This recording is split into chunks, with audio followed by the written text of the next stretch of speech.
দেখো সবাই আমার বান্ধবী করতে পারো বোনের বান্ধবী বাবার হাতে বানানো ভালো কিন্তু হয়েছে।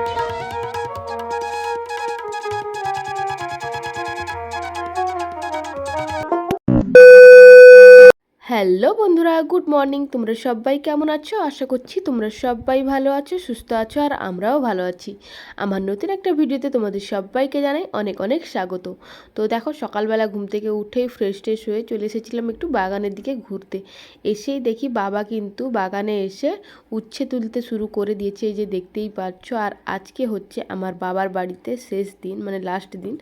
আজকে সারাদিনটা কাটাবো, কালকে কিন্তু বাড়ি চলে যাব। তো যাই হোক, এইদিকে দেখো বাবা কিন্তু উচ্ছে তুলছিল, আর উচ্ছেগুলো দেখে কিন্তু বেশ ভালোই লাগছিল, লোভনীয় লাগছিল। বাট আমি তো উচ্ছে খাই না, মানে তেতো জিনিস কিন্তু আমি খুবই কম খাই। আর এইখানে যদি তোমাদের দাদাভাই থাকতো তাহলে কিন্তু দেখেই এই কাঁচা উচ্ছেগুলোই খেয়ে নিত আর কি, আর রান্না করতে লাগতো না। আর উচ্ছেগুলো দেখে না বেশ টস টস করছিল আর কি, মানে কি বলতো, গাছের ফল তো সঙ্গে সঙ্গে তোলা হচ্ছে, তো দেখেই বেশ ভালো লাগছিল।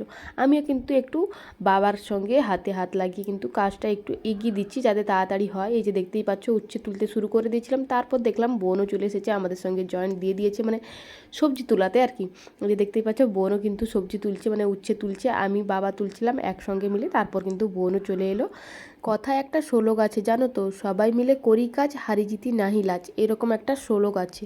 যদি এটা মানতে পারো তাহলে কিন্তু খুবই ভালো, কারণ একসঙ্গে মিলেমিশে কাজ করলেই কিন্তু খুবই ভালোও লাগে, নিজেদের ভালো লাগে, আর দেখবে বাড়ির লোকেদেরও ভালো লাগে। সে শ্বশুর বাড়িতে হোক বা বাবার বাড়িতে হোক, মিলেমিশে কাজ করলে দেখবে খুবই ভালো লাগবে।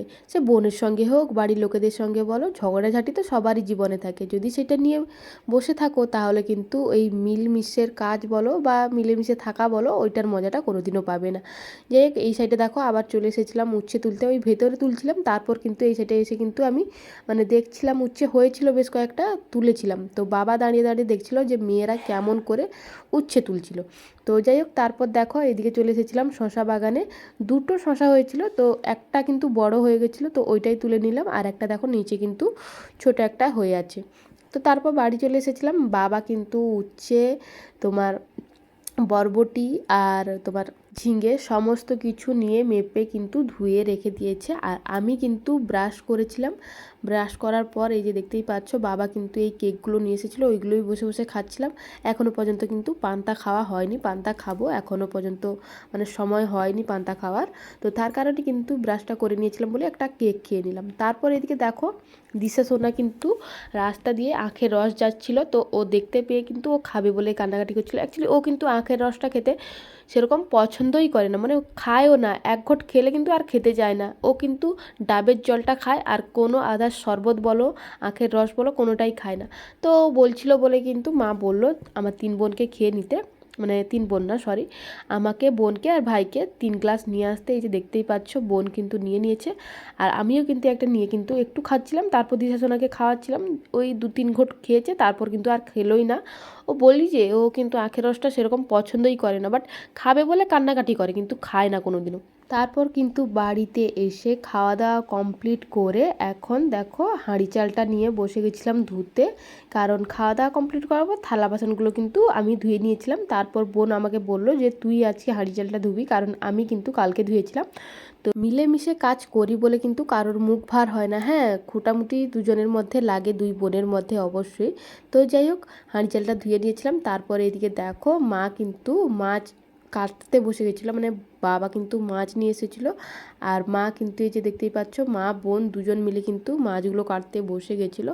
বাবার বাড়িতে এসেছি বলে যে রাজরানীর মতো বসে থাকবো আর পায়ের ওপর পা তুলে বসে খাবো, সেরকম কিন্তু নয়। অ্যাকচুয়ালি বাবার বাড়িতে এলেও কিন্তু কাজ করতে হয়, মানে কি বলতো, বসে খেতেও কেমন একটা লাগে, সে যতই যাই হোক না কেন। এখন দেখো আমরা যাচ্ছি এখন সমুদ্রে স্নান করতে। বাবার বাড়িতে চলে এসেছি, প্রায় বলতে গেলে 8 থেকে 9 দিন হয়ে গেছে, এখনও একবারও পর্যন্ত সমুদ্রে স্নান করিনি গিয়ে। তো এই যে কাল বাড়ি চলে যাব, তো তার কারণেই কিন্তু আজকে সমুদ্রে স্নান করতে যাচ্ছি সবাই মিলে। এখনই মানে এই একটু আগে কিন্তু বৃষ্টি পড়ছিল, আবার দেখো রোদ উঠেছে। তো সমুদ্রে সবাই মিলে যাচ্ছি, বোন ভাই দাদার মেয়েরা সবাই মিলে কিন্তু যাচ্ছি সমুদ্রে স্নান করতে। মানে এবার এসে কিন্তু আর স্নান করা হয়নি সমুদ্রে, এই একবার স্নান করব। তারপর তো যাই হোক, তারপর কিন্তু মানে মানে এই প্রথম স্নান করতে গেলাম এবার বাবার বাড়িতে এসে। সমুদ্র থেকে স্নান করে এসে এখন দেখো পুকুরে স্নান করছিলাম। আর অনেক দিনের পর কিন্তু পুকুরে স্নান করছি, বাবার বাড়িতে এসে অনেক দিনের পর পুকুরে স্নান করছি। সত্যি কথা বলতে গেলে খুবই ভালো লাগছিলো। আর আমি তো খালি ডুব দিচ্ছিলাম, শুধু ডুব দিচ্ছিলাম। আজকে মাথা ধোবো আর মন খুলে কিন্তু ডুব দিচ্ছিলাম আর কি। আর এইদিকে দেখো আনন্দের চোটে স্নান করতে করতে পুকুরে আর একটু হলে ডুবে যেতাম। তো শাড়ি পরে আছি তার জন্যে কিন্তু অসুবিধা হয়, মানে সাঁতার কাটতে কিন্তু আমি অবশ্যই জানি, তো একটুর জন্য বেঁচে গেছি। আর এখন কিন্তু সমুদ্রে স্নান করাটা কিন্তু অনেকটা রিস্কের কাজ, কারণ কি জানো তো, আমাদের এইখানে আমাদের ভাষায় বলি গড়িয়ন, মানে সমুদ্রে অনেকটা গড়িয়ন হয়ে যায়। অনেক জায়গায় না সমুদ্রে অনেক জায়গায় গড়িয়ন হয়ে যায়, যেটা বালি সরে গিয়ে না খালা বলতে পারো বা গর্ত বলতে পারো, ওই রকম হয়ে যায় আর কি। আর যারা সাঁতার জানে না তারা যদি চলে যায় তাহলে ওদেরকে বেঁচে আসার সম্ভাবনা খুবই কম থাকে আর কি। আর যারা এখন স্নান করতে যায় তাদেরকে কিন্তু সচেতন হয়ে স্নান করতে যেতে হবে। আমি বাবার বাড়িতে থাকাকালীন কিন্তু দুজন লোক মারা গেছে, ওই গড়িয়নে পড়েই কিন্তু মারা গেছে, একটা দুর্ঘটনা শুনেছি। তো তার কারণে কিন্তু সমুদ্রে খুবই কম স্নান করতে যাওয়া উচিত। আর এইদিকে দেখো স্নান টান কমপ্লিট করে এসে গেছিলাম একটু প্রসাদ আনতে। প্রসাদ নিয়ে এসে এইদিকে দেখো বিকালবেলা বাবা মানে আলুর চপ বানাবে বলে কিন্তু সমস্ত কিছু রেডি করে নিয়েছিল, বেসনটাও মাখিয়ে নিয়েছিল আর আলুগুলো কিন্তু মাখিয়ে কিন্তু ছোটো ছোটো ডেলু মতন করে নিয়েছিল। আর এইদিকে দেখো আমি কিন্তু চাপটা করে দিচ্ছিলাম, চাপটা করে বাবাকে দিচ্ছিলাম, বাবা তেলের মধ্যে ছাড়ছিল, আবার মা ভাসছিল। মানে আলুর চপ করতে তিনজন মানে লেগে পড়েছি আর কি। আর এই সাইডে দেখো দাদার, আর এইদিকে কিন্তু আমি স্ট্যান্ডের মধ্যে ফোনটা লাগিয়ে কিন্তু একটু ভিডিও করছিলাম। আর এইদিকে দেখো দাদার মেয়েরা কিন্তু দুজন চলে এসেছে, আর আমি ভিডিও করছিলাম বলে কিন্তু ভিডিওর সামনে মানে ফোনের সামনেই কিন্তু ঘুরঘুর করছিল, তো ঠিকঠাকভাবে তোমাদের সঙ্গে শেয়ার করতে পারিনি। আর আমার বাবার একটা জিনিস আমার ভালো লাগে, কোন জিনিসটা জানো তো, মানে আমার বাবা হচ্ছে বাচ্চাদের মতন যখন কাজকর্ম বা বাচ্চাদের মতন যখন জেদ করে না, সেই জিনিসটা আমার বেশ ভালোই লাগে। মানে আমাদের থেকেও বাচ্চা হয়ে যায় বাবা, যখন যেটা করবে বলেছে, মানে নতুন একটা ট্রাই করবে বলেছে সেটাই করেই ছাড়বে, মানে বাবা করেই ছাড়বে। আমরা যদি যত না বলি বাবা কিন্তু করবে। তো এইদিকে দেখো বিকালবেলা এসেছিলাম সবাই মিলে একটু সমুদ্রে মানে ঘুরতে। আর এই যে দেখো সবাই আমার বান্ধবী বলতে পারো, বোনের বান্ধবী বলতে পারো, সমবয়সী আর কি। সমবয়সী থেকে একটু ছোটো হবে, মানে আমার থেকে একটু ছোটো হবে।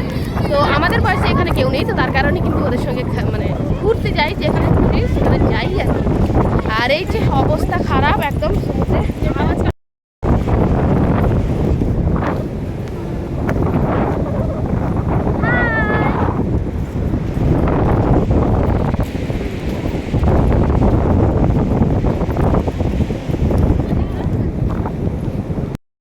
সমুদ্র থেকে ঘুরে এসে এদিকে দেখো মানে চোখে মুখে জল দিয়ে দিয়েছি, ফ্রেশ হয়ে গেছি, চুলটাও গুছিয়ে নিয়েছি।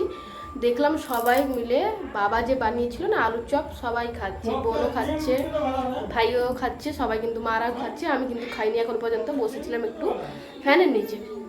চলো একটা খেয়ে দেখি কেমন হয়েছে বাবার হাতে বানানো আলুর চপ। বেশ ভালোই কিন্তু হয়েছে, আমার তো বেশ ভালোই লেগেছে, দোকানের থেকে বেশ ভালো হয়েছে।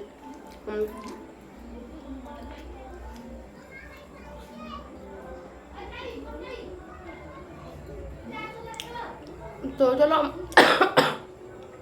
সত্যি এখনো পর্যন্ত ঠিক হয়নি, কাশি হচ্ছে, মানে শরীরটা প্রচুর পরিমাণে খারাপ, এখনো পর্যন্ত ঠিক হয়নি। তো চলো আলু চপটা খেয়ে নি।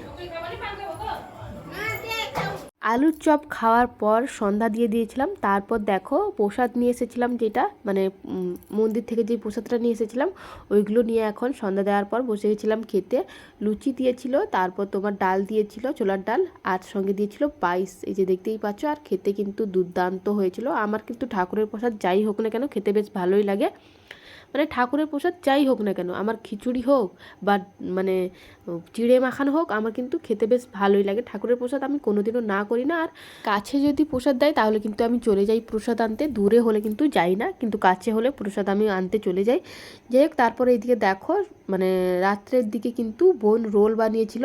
আর আজকে বিকাল থেকেই শুধু খাওয়া দাওয়া হচ্ছে, আর কোনো কিছুই না। মানে কি বলতো, ওই বাবা বানিয়েছিল আলুর চপ, তারপর খেলাম প্রসাদ, তারপরে এদিকে দেখো বোন এখন বানাচ্ছে সবার জন্য রোল, মানে সবার জন্য রোল, বোন একা না, আমি কিন্তু বানিয়েছিলাম, তারপর কিন্তু বোন বানাচ্ছিল, এই যে দেখতেই পাচ্ছ। আমি আর মা বসে বসে দেখছিলাম বোন বানাচ্ছিল কিভাবে। আর আমার কিন্তু এখনো পর্যন্ত গলা ঠিক হয়নি, ভয়েসটা শুনে অবশ্যই বুঝতে পারছো। বাবার বাড়িতে ছিলাম, শরীর অসুস্থ ছিল, এখন শ্বশুর বাড়িতে চলে এসেছি, এখনো পর্যন্ত শরীরটা ঠিক হয়নি।